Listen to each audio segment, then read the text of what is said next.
xawma lu xew si sunu réew mi ay waay ndax réew mi daa dëgg liggéeyu jàmbur 94 Walf Sénégal dellu si di leen siyaar di siyaare mboolem kuy toppal 94 Walf Sénégal seen analyse chronique yi nga xam ne dañu koy defal saa su nekk ci réew mi ak bitim réew jaajëfal nañ leen siyaar nañ leen way leen di toppal 94 Walf Sénégal xam nga ne dafa reelu nag nit ñi dañoo reelu Ousmane Sonko daa buule téléphone loolu xam ne reelu na nag non Sénégal nag wax dëgg yàlla vraiment war nañoo xoolaat bu baax a baax li fi xew lan la ak ñii fi nekk ñana Sénégal gi daa mel ni sensé na de soppeeku na de sa waay buule téléphone ci ab leader boo xam ne nii yaakaar naa ne ku am sa xel ak di xalaat mais sa waay maanaam mbir mi nekkul ci ay téere yu ni bind nii de nit ñi seeni xel yu sell yu set yu wir lan yor voilà du question nit luñ leen indil wala luñ leen wax rek ñu daat koy gëm de toolatuñ ci àdduna boobu de dafa mel ni gars yi dafa mel ni àdduna bi raw na leen de Ousmane Sonko daa volé ab téléphone lan lay volé téléphone bu jàmm Ousmane Sonko xaraatu chef leader chef la ci yaakaar naa ne lii di parti bi di Pastef su soxla woon yaakaar naa téléphone danañ ko jox de voilà est-ce que amul leneen lu ñu war a tegal daal loo xam ne wax dëgg yàlla man daal xoola ba léegi ba fii may waxee yow ne Ousmane Sonko bu ñu waxalee yàlla rek yi fi jaar yëpp dafa suufe maanaam coow yi fi jaar yëpp daal suufe man dafa suufe man pour man ci sama xalaat bu gàtt dafa suufe lool Sénégal daal war naa dépassé fii daal wax dëgg yàlla war naa dépassé fii fu ñu waxalee yàlla kat laa wax lii war nañ faa jóg mais téléphone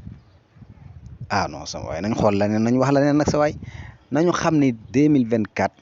élection moo am xëccoo bi xiiroo bee ŋaay bi kii fi war a bokk kii wër te bokk ñoom ci seen jëm bopp bu fekkee li ñu jàng ak li ñu xam moom la ñuy pratiquer moom la ñuy wane xam na ni leader yëpp a war a bokk waaye sa waay dëgg neex yàlla bu fekkoon tey jii Senghor daa ñëwoon tey def noonu maanaam buntu xatal Abdou Diouf yaa ngi dégg ndax Abdou Diouf dina fa toog bu fekkoon Abdou Diouf daa ñëw buntu xatal Abdoulaye Wade ndax Abdoulaye Wade dina fi toog bu fekkoon Abdoulaye Wade daa ñëw buntu xatal Macky Sall ndax dina fi toog naam loolu du mën a ñàkk dina am ay sew yu bari mais du yàgg dina am ay coow yoo xam du ñàkk du mën a ñàkk suñ borom moo lay natt ci loolu heure boo toogee nag xamal ne suñ borom natt woon na la waaye yow it na nga xool bu baax a baax bi nga toogee am na yeneen leader yoo xam ne dañ la imposé loolu du yow de suñ borom moo ko def mënoo ci dara faw am ñu lay imposé Firawna mi fi nekkoon doon fi ngandale ko buur loo ko réyralu ma nga ne tëdd fële ca Égypte chaque jour ñu dem fa photo ko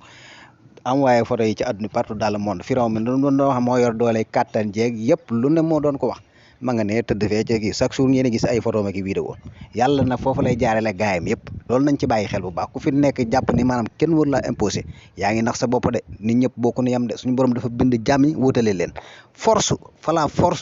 A wala B nit ñi danañ la imposé ndax suñu borom moo ko dogal ci doomu aadama yi suñu borom moo binde noonu àdduna nañ xam loolu bu baax a baax voilà kon bàyyi leen ci xel bu baax a baax aywa man maa fi nekk loolu mooy lan loolu sax moo doxalul am réew loolu avancé lu am réew nañu waxante yàlla am réew bu waree avancé ñun ñëpp dañuy bokk ndey bokk baay di xàccundoo di dóorandoo